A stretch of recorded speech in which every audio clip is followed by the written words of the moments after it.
Hi, Yaakov. Hi, good evening. How are you? Good. Good, good. Nice to see you and be seen and all that good stuff. Sorry? I said it's nice to see you and also nice to be seen. That's you. Yeah.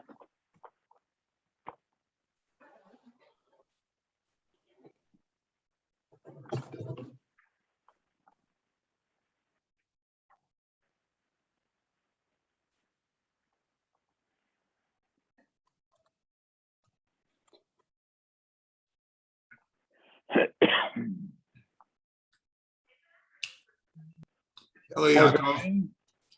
I'm Hi, Mario. Barry. Hi there. How are you? How are you feeling? Baruch Hashem, getting better. Baruch Hashem. Glad to hear it. Yeah, I started with a cane, so I'm much happier.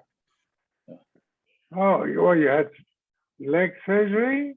I had hip replacement surgery, complete the hip replacement. Oh, wow. Yeah. The $6 million man. Well, yeah, that goes with my former left knee replacement. So yes, I'm becoming bionic, increasingly bionic. The parts are worth more than the whole. Unfortunately, I think that's probably true. Just kidding. Oh, Abe, welcome back, Abe. Hello, Harold.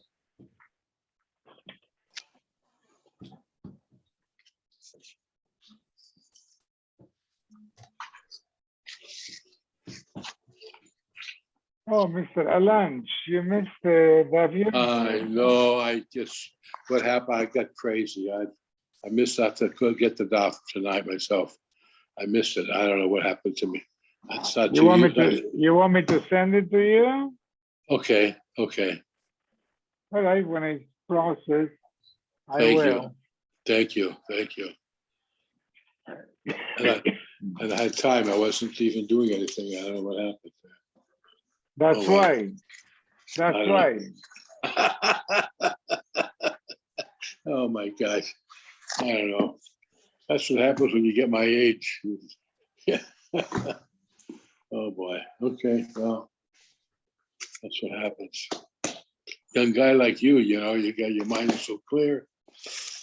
Oh well. Yeah, I'm very young compared to you. Like 5 years. No, Not you're even. young. You're a young guy. You got all your hair. You got dark hair. Oh, well. Good looking guy. Your skin's beautiful. Wow. Women are running after you. Sounds like a beauty consultation here. Alan, Yeah. how old are you now? 83. You're 7 years old. So Okay. Saul Bernstein is here at my home, as well as Okay. Jerry Einhorn. Oh, wow. Beautiful. Wow. Okay. Wow. Okay. Party. Reminding everybody for Sunday night with you and your wives for a little siyum at our home. I hope everybody got the email and I reminded everybody about it. Thank you. Okay, so we are on. Outside haircuts in contact with hair. Ernie. Yeah, there will be 78. outside. There will be outside seating for those who want outside seating. Yeah, everybody's sitting outside. Okay, we're on page 78. 78. We're dealing with the Yadaim the rest of the day. We talked about it when you touch your shoes, and we talked about when you touch certain parts of your body, if it's concealed. I just want a little clarification because I missed a couple of between myself. Yes. The famous terminology, ruach ra'ah, right? It's To a me, it's spirit, just it's a smoke. spiritual, it's like the demons. When your Okay. body, it's maybe 1/60th of death. So it's a tumah. It's a spiritual contamination. So, and therefore, if you touch food, or we say if you touch your eyes or your nose or your ears, it can do damage. So you can't touch any of those things until you wash your hands. And that has to be done actually with water and 3 times, right, left, right, left, right, left. We'll see other Netilas Yadaim Some of you say you don't is need for water. for some we only need for cleanliness. When there's a ruach ra issue, then you always need So the when sirubim. eating bread has nothing to do with. Eating bread has nothing to do with ruach ra. We're going to learn in Netilas Yadaim for Seuda in a different siman in Shulchan Aruch, the Hilchos Seuda. So that's a good point that Jerry makes. So what about haircuts? You have to do Netilas Yadayim. You have to get a haircut. The Beis Yosef cites the Rambam that in addition to washing one's hand when touching a concealed area of the body, one must also wash hands after touching one's hair, because that is considered a place of heightened perspiration. So this sounds like it's a cleanliness issue. Kosu b'tshuvas la Ramban, Simin Kuf Tzadikei, Misha Oimed Besuda. Person's eating his food. V'nizkar shenaga b'moka metunif. And in the middle of the meal, he remembers that his hands touched a dirty part in his body. V'arei tzarach netila. Ulevarech be'emtza suda ketchilosa. You have to wash your hands and make another bracha. Veza moka matinofis adavar zeh mistavar shelo b'moka matinofis mamish. Doesn't mean your genitalia. Elafilu shok, your thigh, v'yarach, your calf. U'makomas hamachusim ba'adam, other areas that are covered. Lefi sheyesh mulmule zeya. Somebody scratches his head in the middle of davening or in the middle of a meal. You have to Netilas Yadayim, and the Beis Yosef says with a bracha. Shulchan Aruch records this halacha in the laws of washing hands in the morning, as well as within the laws of Netilas Yadayim for a meal. So we're going to see Orach Chaim. We are now in Orach Chaim Aleph and Beis, but later on in Kuf Samich Daled, where there's the Hilchos of Seuda, it talks about Netilas Yadayim there as well. So there, Misha Omed Besuda v'Niskar Shenaga B'Shuk, B'Shok in his thigh, the Yarech in his calf, U'Makomas Ha'Machusim B'Adam, O Shachichech B'Rosh, he scratched his head, B'Chol Chayotzu B'Head, and says the Ramah, U'V'Komos HaMetunafim Sheyesh B'Hem B'Mulei, there are other hidden places that have a lot of sweat, your armpit, for example. Tzorech Lachzor V'Litul Yada V'Yivarech on Netilas Yadayim. Now, the Mishnah Berurah writes that there's a difference between rubbing one's hair and simply touching it. And the cases of washing hands upon contact with hair refer to where one rubbed one's hair or scratched your head. Not just that you merely touched your hair. Then you wouldn't necessarily have to wash again. O shechichech b'rosho avalim lo chichech ela shenaga b'saroisav, says the Mishnah. You just touched it. Eino tzarach netila v'afilim kinech behem. Even if you wipe your hands on top of the hair, that's just touching, and you would not require netila.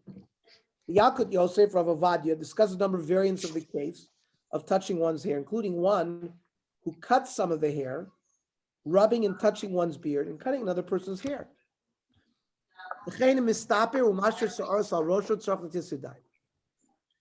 Someone who cuts his hair, he requires Netilas Yadayim. So if I go Yeah, to Ernie, Yes. you often see Hasidim playing with their payas. Yeah, So Well, we said you can touch it. yeah, but Basically, the Mishnah Berurah says you can touch it. You can't rub it. I'm not rubbing it. what they're playing with, they keep curling it. It's like, McCrazzle. putting your fingers through somebody's hair. Okay. But if I go to a barber and the barber is a goy, I Hang don't on. have to do anything. Hey, hang on. If your hair is cut, you need Netilas Yadayim. You do? Yeah. We'll see in a minute, but let's finish this siman of Yalkut Yosef. Hachoyfev sa'aris rosho, somebody who scratches his head, shetzrach Netilas Yadayim, hu davka im chichech toch asar sheberosho. That's if he rubbed his fingers through his hair. Avalim naga b'saris v'lo chichech. You just touched your hair, but didn't scratch it. Ein tzarach Netilas Yadayim dein b'negia b'seir zuama kama b'kufa. The sweat in your hair is not as much as on your body. And then a machachik b'seir, what if you scratch your beard? Some say you have to wash your hands. But you got to scratch the beard close to your skin where there's sweat. You just touched your beard, ain't tzarach netila. So this may answer Harold's issue because payas are hanging very low. It's away from his skin. He's just touching the payas. We see that's not an issue.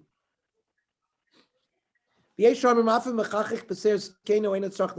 even say that you scratched your beard, you don't need Netilas. And that's the minig.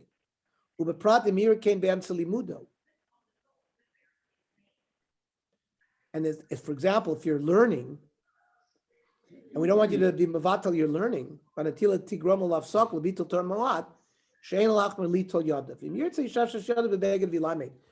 you want, you can just sort of, rinse wipe your hands off on your clothing and continue learning. Now, this is Jerry's asked me this question. Yesh litol yadaim achar yistaprus. After you take a haircut, you should wash your hands. Even if somebody else cut your hair and you didn't do it. But you haven't done anything. You haven't touched anything. You didn't touch your hair. Someone else cuts your hair. A goy cuts your hair. You haven't touched it. Everything else that we learned, you're touching something that's unconsidered. Where did you touch anything here? You didn't touch it, but It's not because you touched it. the act of cutting the hair is like when you fell asleep overnight, and there might be an Indian of ruach ra. Here is not an issue of cleanliness. Then let's say you cut somebody else's hair. You should wash your hands.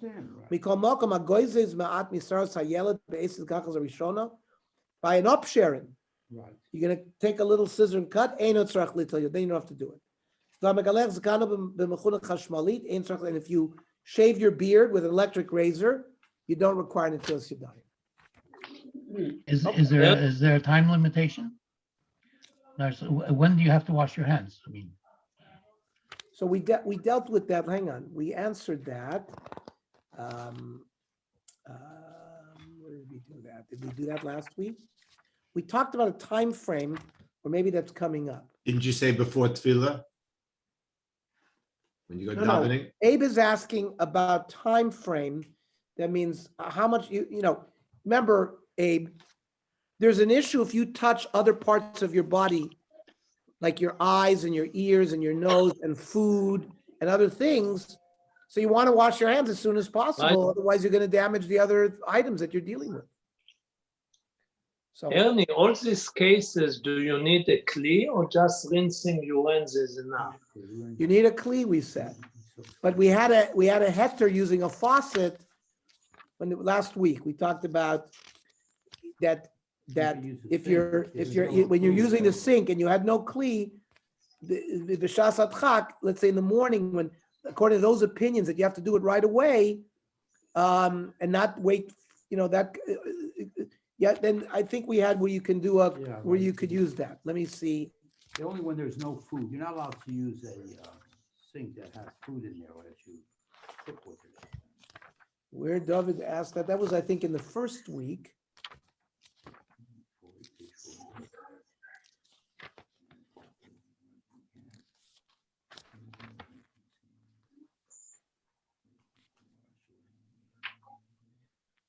And remember, Abe, we also dealt with the issue that according to the Rashba, where it's connected to tefillah, so you want to wash your hands again there at shul. And that has to do with when you say the bracha, but not how quickly you have to do netilas. I would say you have to do netilas pretty quickly because you don't want to ruin the things that you're going to touch. So David, we'll have to come back to you regarding that. In general, you have to use a kli. Except it was b'shas adchak, you can use They wouldn't wash Telesedime for a meal at the sink in a restaurant. Where are you? Right over here on page 66. Or Chaim, exiting a washroom. Right. So we said like this: if you went to the bathroom in a restaurant, even if he did not relieve himself, one who exits the bathhouse must wash his hands. No, but that's not the question here. They talk about the cemetery as well. No, but the cemetery. What do you mean? The cemetery. We said also you need a kli, but b'shas adchak, if they only have a faucet, then we said you could do that as well.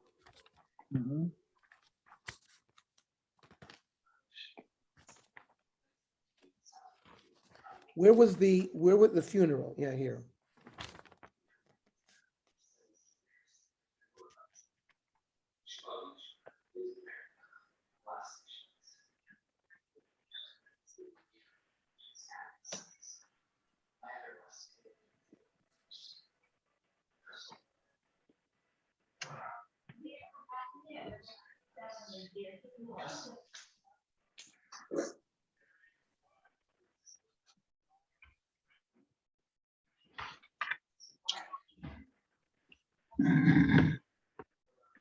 Yeah, but it doesn't say, again, it doesn't say, it says you should, primarily you should use a kli.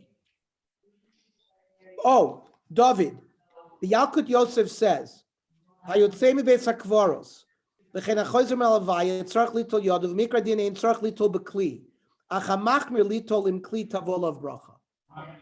But this is only in Bet Kvarot That's why I because beg pardon. But Ruach Ra, you need kli. V'sirugin, Yeah. right, left, right, left, right, left. but when You don't you get Ruach Ra, we don't get rid of Ruach Ra without a kli. right, but when you touch your oil, it's not because of Ruach Ra.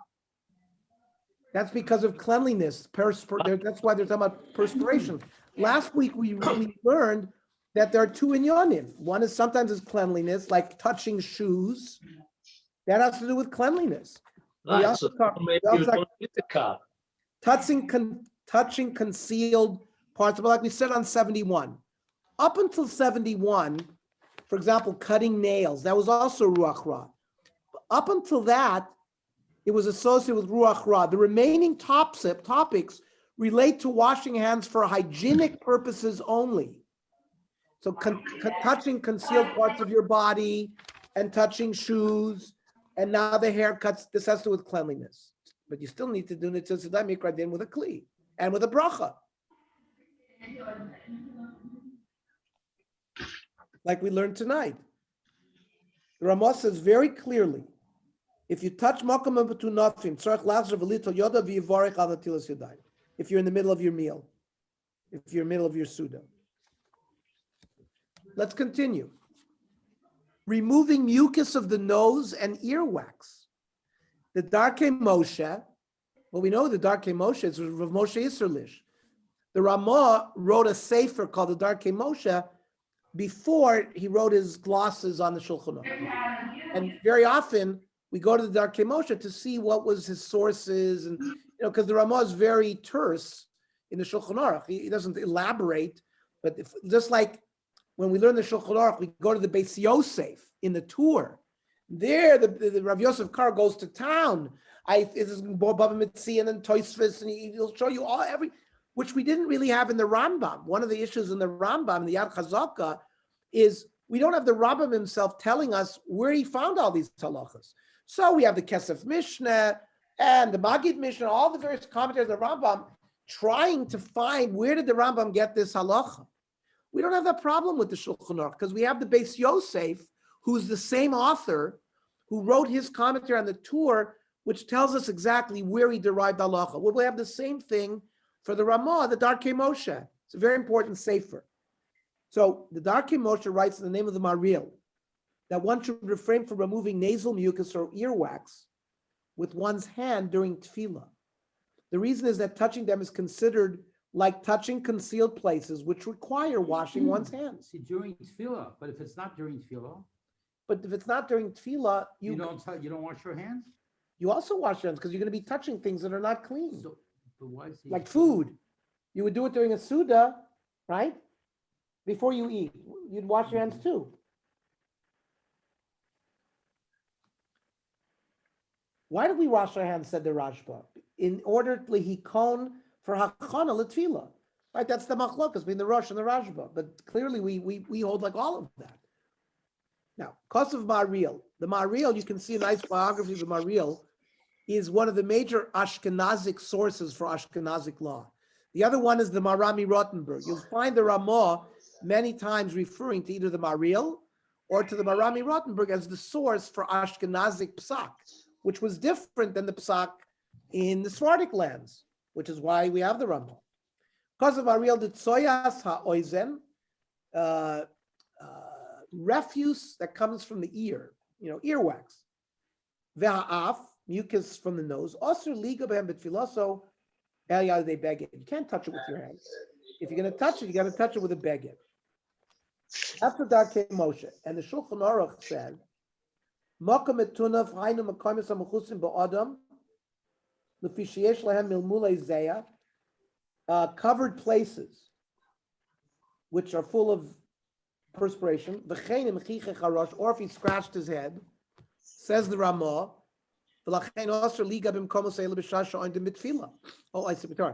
you cannot touch these places when you're learning or when you're davening. However, the Mishnah Berurah notes that the Gaon of Vilna, and Rav Yaakov Emden in the Moruk Tzia were lenient and allowed touching earwax and nasal mucus without washing hands during tefillah. How is it? The Mishnah Berurah says, "Agra mekel b'zeh, v'kach kasav b'shari tshuva b'shem Moruk Tzia, Rav Yaakov Emden." So the Mishnah Berurah gives a leniency. The Yalkut Yosef summarized the conclusions of these discussions as being that since different opinions exist, ideally one should avoid touching earwax or nasal waste while davening. Hanogeh b'leicha safo oizen. If you touch mucus, yesh oimim she'enet tzarich netilav, yesh chokin, l'chein hu be'emtza limud. If you're in the middle of learning, yikanech b'midi demanki. You should use like a handkerchief. Avoid doing this during davening or learning. The Rebbe of Rav Vital was the Ari, right? You shouldn't put your finger in your ears.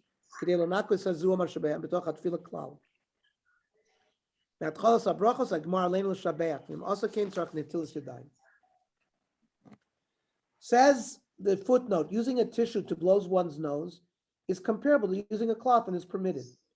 The Pischei Tshuva cites Rabbi Kiva Eger, who cites the Sefer Chasidim, who requires washing hands after touching some form of handkerchief, but notes that they were not clean even before use, as opposed to today's tissue and toilet paper, which would not require washing hands. So that's important halacha. Osher Yatzer. We'll conclude this year with a brief discussion of one halachic aspect of the bracha of Osher Yatzer. Chazal instituted the bracha of Osher Yatzer to be recited every time one relieves himself in order to thank Hashem for the ability to properly remove one's bodily waste. The Shulchan Aruch uncharacteristically elaborates on the meaning of the words and philosophical significance of this bracha, a portion of it which is cited in this excerpt. There are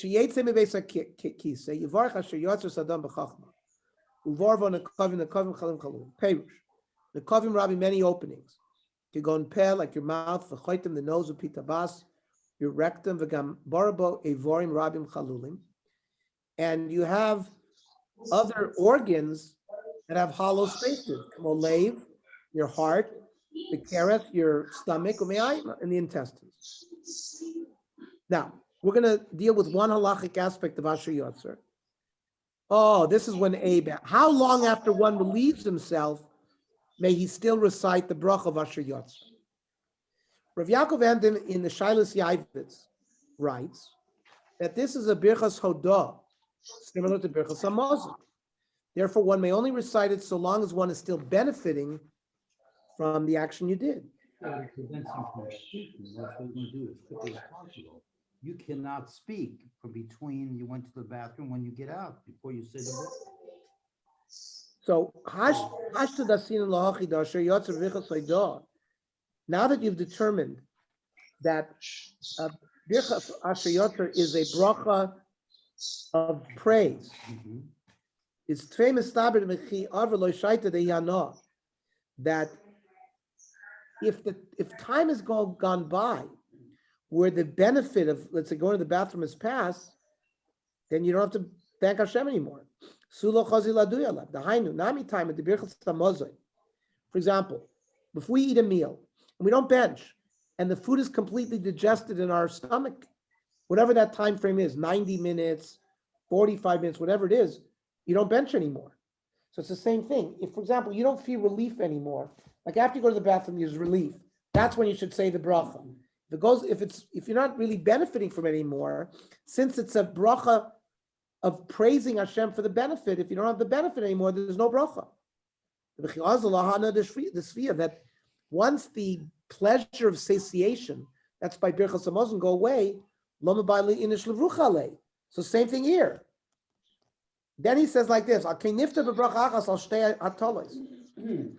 therefore, let's say a person goes to the bathroom and 2 minutes later he goes back again. So you don't need to make two different brachas, according to the Yaakov Emden. There were other Achronim who felt that you have to make a bracha each time. The Inu Savar bracha achas oilish nepamim. What do you mean? If you went in and you went to the restroom and then obviously you made the bracha, then all of a sudden a minute later, oh, I got to go back to the bathroom. You don't make the bracha the second time then? No, well, you already did the first time. You made the bracha. Okay. You're exempted with one bracha if you relieved yourself twice, according to Rav Yaakov Emden. The Inu Savar, they held bracha achas oilish nepamim. V'logi rishona over zman ve'en lo takana. If you didn't make a bracha after the first one, it's already gone and fertig. And in fact, the benefit, the pleasure that you had that you went is gone. Because you had to go again. You went for urinary problems the first time, the second time you went for something else. So if you no, we're talking about both times urination. We're talking about both times urination. However, the Mishnah Berurah writes that one must still recite Asher Yatzar even after a long time has passed. Nevertheless, the Mishnah Berurah cites a dispute as to whether one may recite Asher Yatzar once for 2 times that one has relieved himself, and appears to side with the approach that one should suffice with one bracha. Even if a long time went by after you went to the bathroom, he doesn't really hold of the Rav Yaakov Emden. And for example, if he didn't make the bracha and now he has to go a second time, the Prima Godim advises you before you go the second time, make the bracha after the first one, in a sense, and then you're going to make a bracha after the second.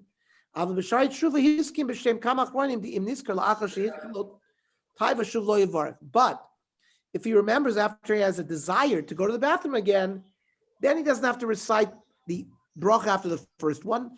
He should go to the bathroom and recite the one bracha to cover both.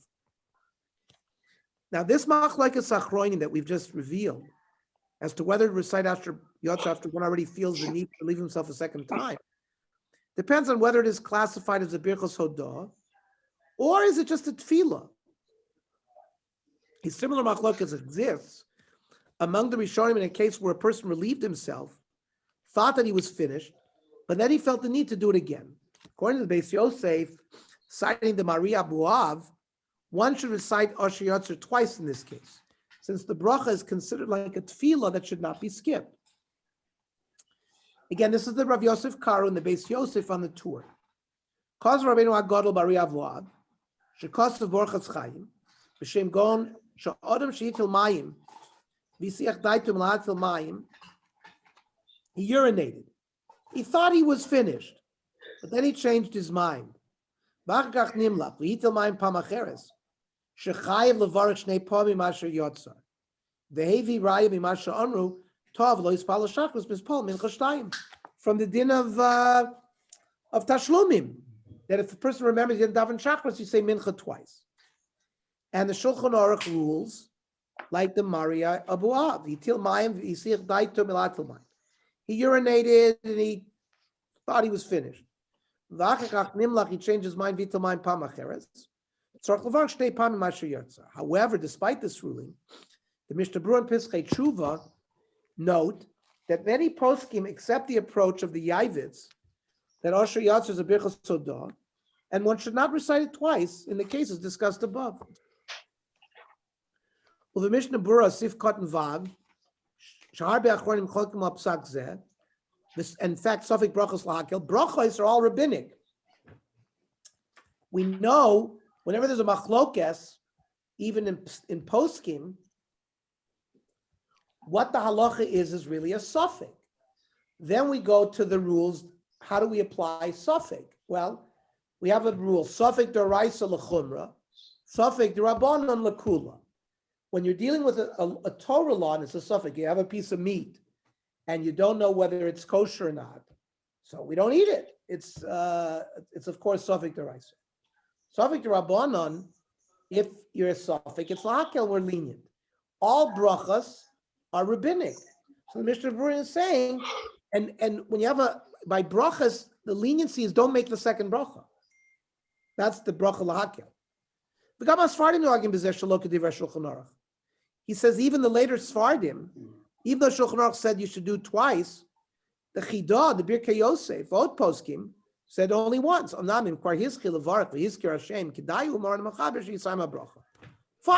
He said Baruch to Hashem, and you mentioned the name of Hashem, you should finish the bracha, you have the mechaber to rely on. Ask your shuv Shem Hashem.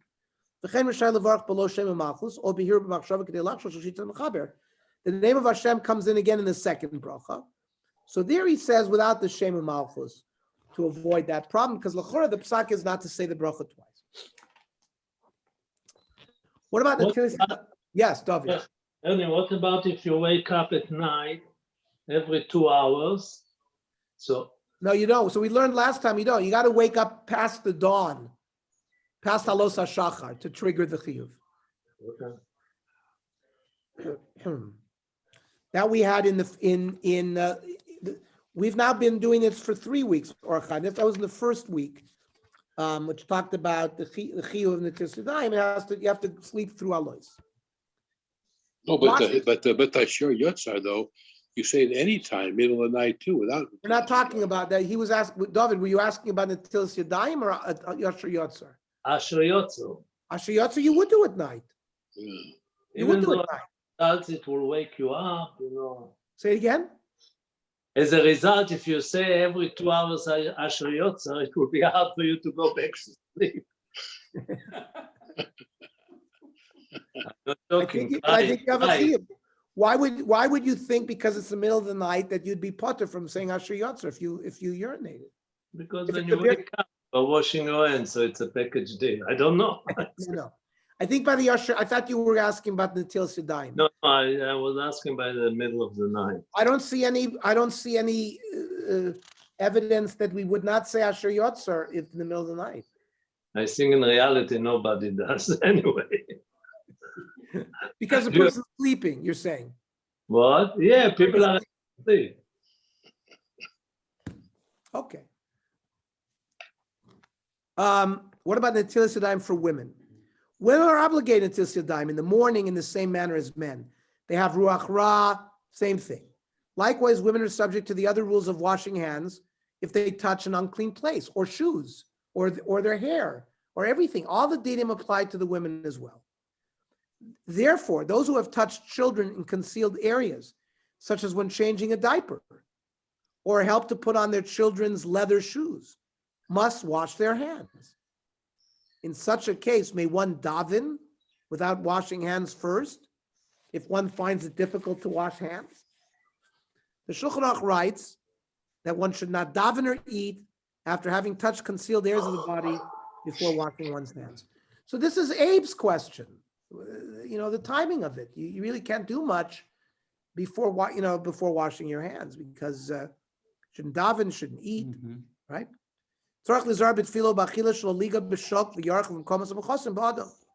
However, if one does not have access to water, the Shulchan Aruch rules that one may clean one's hands in another manner before tefillah. We're talking about a woman who, let's say, changes a diaper, though she would still have to wash hands later to remove the Ruach Ra. Remember, let's say she cleans her hands on a piece of cloth or a moist towelette, something like that. That's not going to take care of the Ruach Ra. So it'll take care of that's why we talked tonight about the two dinim, Ruach Ra versus cleanliness. As cleanliness, she could daven, but then the Ruach Ra has to be removed before she eats and touches things. Because there you would need water. You need the kli and the sirugim, doing it, right, left, right, left, right, left. So that we see that there's a bifurcation between cleanliness issues and the Ruach Ra issues. And l'chor, you can daven even though there's Ruach Ra there. Because otherwise, they weren't makpid to have him do the kli before davening. So cleanliness is being clean we know is hikon before tefillah. You have to empty your bowels. That means there's the whole preparation of before davening. You can't daven before daled amis within soa. There's a concept of cleanliness when it comes to tefillah. Oh, you just clean your hands with a rock or dirt or b'chomidi dimanki or anything that cleans. V'yoel tefillah. That'll help for tefillah. Avalola v'ruach rasha land. But it won't do anything about the ruach ra. That you're going to have to use water and a kli.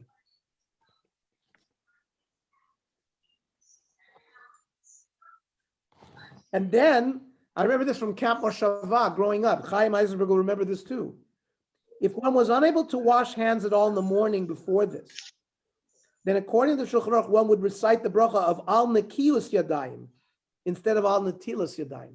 We used to do this on overnights when we had Machana Chutz and we didn't have water. And we would clean our hands on something and we'd say Al Nekiyus Yadaim. No, Nekiyas. We're talking about, Nekiyas, cleaning as opposed to Netilas, which refers to water. The Otzar Midrashim notes that Netilas Yadayim should be taken seriously and used as an opportunity to remind one of Hashem's involvement in one's life by reciting the bracha when washing in the morning. This was a tzava.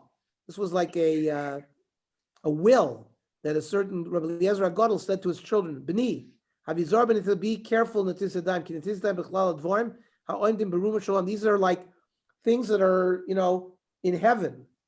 That means put your fingers up to the Hashem, ubarich iratrecha, and make. No, they do like this. Yeah, I was wondering. Yeah, they do that. Put your hands, point your fingers upward, and bless the one who made you. Okay, any other comments, questions, ha'aros? Okay. Introduction to the laws of tzitzis. The rest of the sefer of our Orach Chaim Volume 8 is going to deal with tzitzis and tefillin. And we're gonna go into all of this be'iyum. Next series of shirim deals with the mitzvah of tzitzis. We'll talk about the source for the mitzvah, the scope of the obligation, overview of the cloths and materials which are subject to the mitzvah. Not every cloth and material requires tzitzis. An examination of which garments are subject to the mitzvah. The laws of the strings themselves, how many strings are required, their lengths, how to tie them, whether they should be tucked in or visibly displayed. The bracha recited upon donning tzitzis and talis, the halach of atifa wrapping around one's face, and the minimum size of a garment subject to the mitzvah. The laws of tcheles, that sky blue dye has to be used for one or some of the tzitzit strings. The identifying features of the singular dye associated with the mitzvah, and the contemporary approaches to the wearing of tcheles. The source and the meaning of the mitzvah. The Torah discusses the requirement to wear tzitzis, of course, in two places. In the end of Shema, Daber bnei Yisrael v'amarta leihem v'asu lahem tzitzit, make tzitzis al kanfei vigdeim on the corners of your garment, l'dorosam, that's for forever. V'nosnu al tzitzis hakanaf til techeles. That's the attachment of a string of blue to the corner. Vayalachem l'tzitzis, u'risem also, you should see it, u'schartem, it's called mitzvahs Hashem. The purpose of the tzitzis seems to remind us of the mitzvahs. Vasisa moisam, and to observe the mitzvah of tzitzis. And it's going to avoid you from averting your eyes to things that you shouldn't look at. Why? So you should really. Because when you look at your tzitzis, it's going to remind you, don't look at bad things. Right, so you shouldn't keep your tzitzis inside your pants. We're gonna see where that comes from. Laman tiskuru, so we should remember, it will lead to holiness. And then in Dvarim it says, Gedilim taselach, you shall make strings al arba kanfos ksuscha on the four corners of your garment. Asher techaseba, the garment that you cover yourself with. The first of these two psukim explicitly addresses the reason for the mitzvah, namely, to serve as a constant reminder of all the mitzvahs. How does the mitzvah of tzitzit fulfill this function? The question is addressed by the Sefer HaChinuch, who explains that one sees the tzitzis, which serves as Hashem's signature in a sense, regularly, since they are placed on your clothes. Shorish HaMitzvah, Nigle B'Kasuv. The reasoning for the mitzvah is actually written in the Psukim. Shehi Laman Tizkor Kol Mitzvahs Hashem Tami. We should all remember the mitzvahs. Vein Davar Ba'olam Yoser Tov L'Zikaron K'Manosei Choisem Adoinav Kavua B'Ksusar Sheichas B'Tomim. The Chinuch calls tzitzis the signature of Hashem that's on our clothing. And you wear clothing all the time. The Eina V'Libo Alav Kol Hayom, you're looking at your clothing all the time. You see the signature of Hashem, you're going to remember his mitzvahs. That's why it says, Zchatem Kol Mitzvahs Hashem. V'Amru Zichronim L'Vrocha, Chazal said in Medrash Tanchuma, Ki Milas Tzitzis Tirmos L'Targ Mitzvahs. The word tzitzis was going to remind us of 613 mitzvahs. Because the gematria of tzitzis is 600. Then in Tzir Shmona Chutim tzitzis, then there's 8 strings. And if you look at your tzitzis, there are 5 knots. Chamisha Ksherm Shabo. 8 strings, 5 knots is 613. V'noheges mitzvah b'schorim b'chol makom v'chol zman. Mitzvah tzitzis is by males, and it's whether you're in Eretz Yisrael or not, and it's not bisman shabeis hamikdash kaim, it's forever, says the Chinuch. The Gemara Shabbos and Menachos describe the value and significance of the mitzvah of Now, where tzitzit. does it say it's for men and not for women? So Jerry asked, Again. well, the Chinuch clearly says it, it's for Zacharim. The Chinuch says it. And we're going to learn, This was just my grammar. since we don't put on tzitzit at night, Mhm. it's a mitzvah that's tied to a specific time, only daytime. Women are exempt from mitzvahs that are tied to time. If tzitzit was, for example, a mitzvah that you have to do day and night, so women would be mechuyev in it. Okay. So on in Masechta Shabbos Lamed Beis Amud Beis, on Reish Lakish called Hazar b'tzitzit zoicha u'misham shelo shnei alafim u'shmona meos avodim. In Olam Haba, the person who wears tzitzis will have 2,800 servants. Shenemar, Oh, good.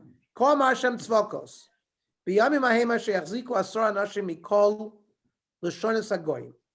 We know that there are 70 nations.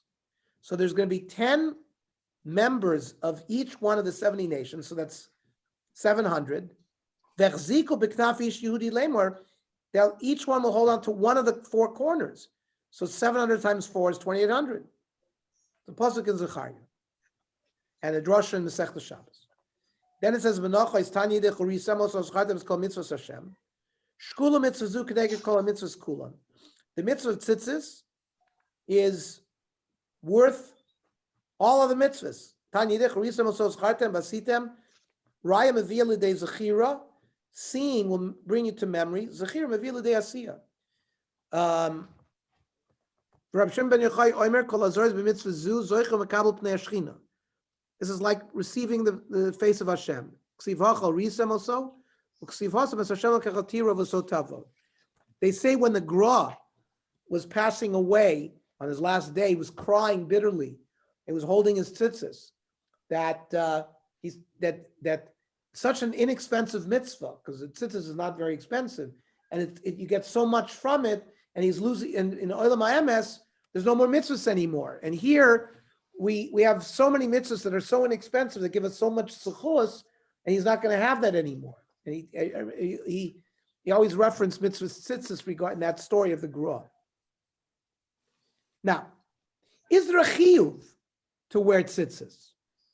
Meaning, what if you don't wear a 4-cornered garment? Most of our garments are not 4-cornered. Polo shirt, let's say, a polo shirt. Polo, what do you mean? I defy you to show me that whatever garment you're wearing is 4-cornered. Right. We don't have many 4-cornered garments.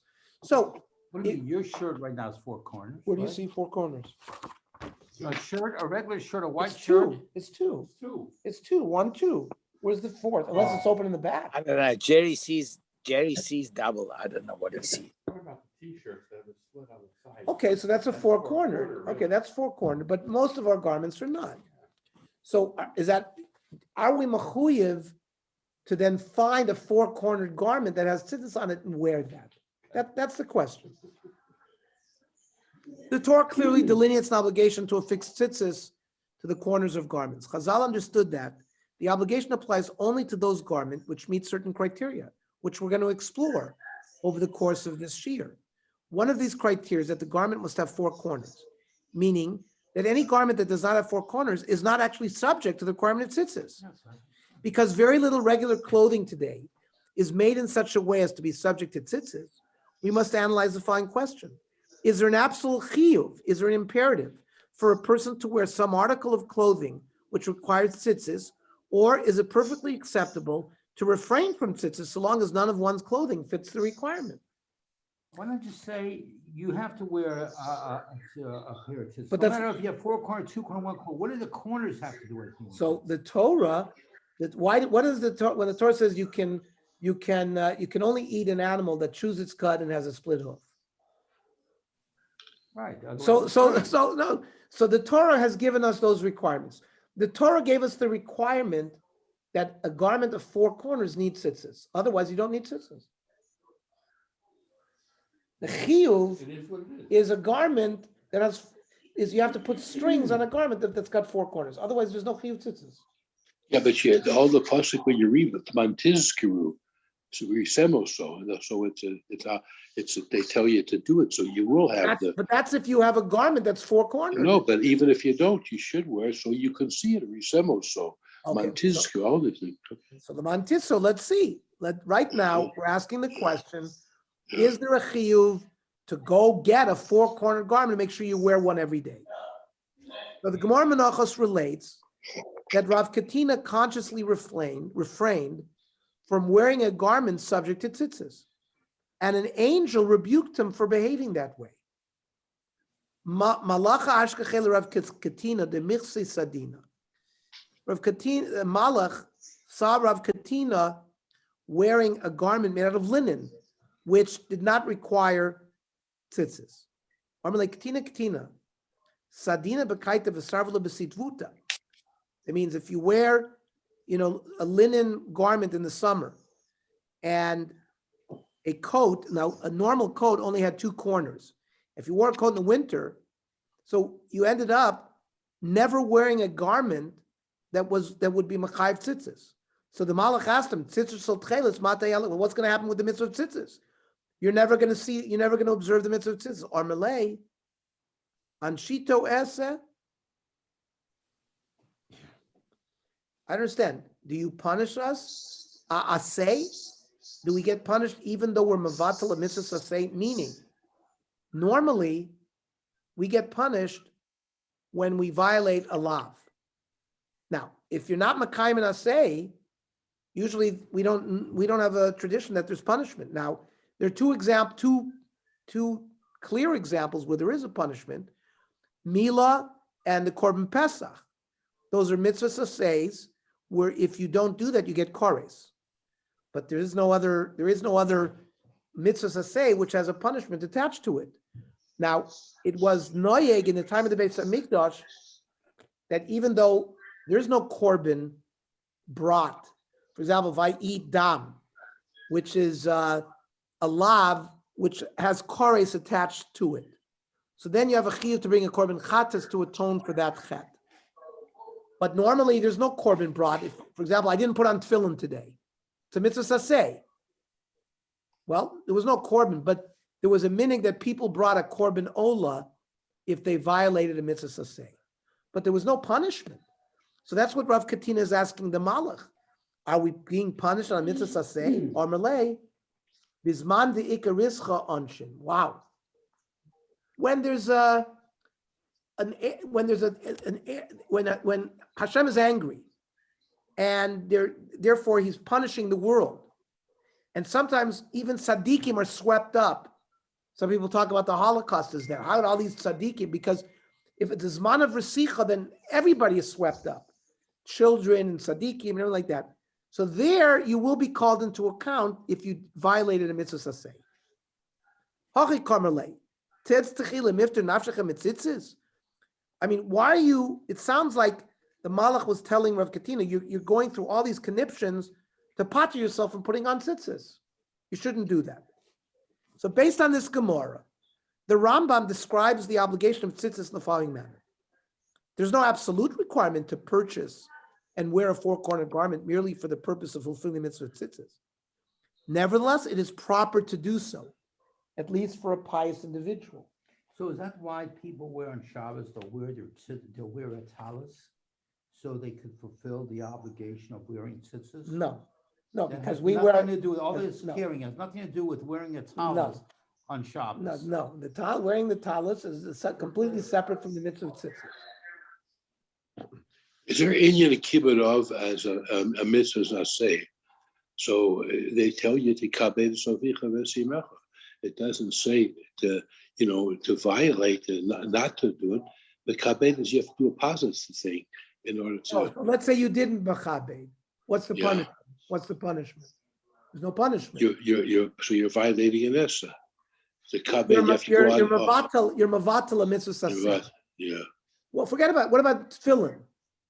You didn't put on tefillin this today. So you're mavatal a mitzvah saseh. You didn't shake the lulav. You're mavatal a mitzvah saseh, but there's no punishment. You missed out on the schus of the mitzvah. And as I said, in the time of the Beis Hamikdash, people brought a korban olah when they were mavatal naseh. It's not an atonement, but I'm sorry. okay. Let's see the Rambam Hilchas Tzitzis. There is no person not mechayev to buy a talis and to wear a talis. In order that he has to attach tzitzis to such a garment. And but a pious individual should not avoid this mitzvah. He should constantly be wearing a garment, a four-corner garment, which is mechuyev in tzitzis. That's why in order for you to fulfill this mitzvah. So that's why they wear the talus. But they wear tzitzis underneath. That the wearing of the talus is they don't hold of the eruv. So by wearing your talus, it's like wearing a beged. It's not considered you're carrying it. Wearing the talus. Jerry is asking me. He sees people walking to shul with a talus.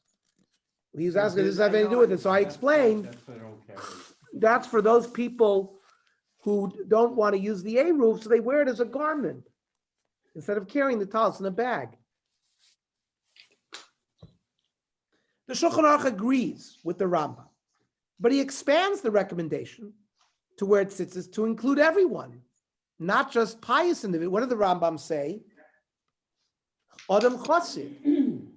But the Shulchan Aruch says, Im ein Adam loivesh talis basar bak knovis eno chai b'tzitzis. Shulchan Aruch says, listen, if you're not wearing a four-cornered garment, there's no chiyuv. However, tov v'nochon, he says it's good and proper. Leos kol adam zahir, person should be, every person, kol adam, doesn't say chasid, to be zahir lilbosh talis cotton, kol ayom, you should buy a tzitzis, a lap tzedekel, right?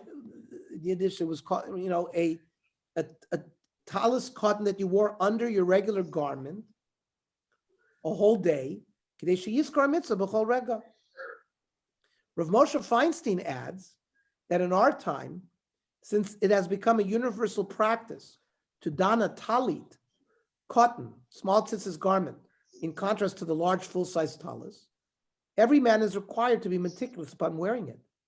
He makes the argument that the obligation is greater than that of other universally observed practices whose basis is not nearly as stringent. Says Rav Moshe, he says, Meikar Adin, there's no chiyuv to wear a four-cornered garment.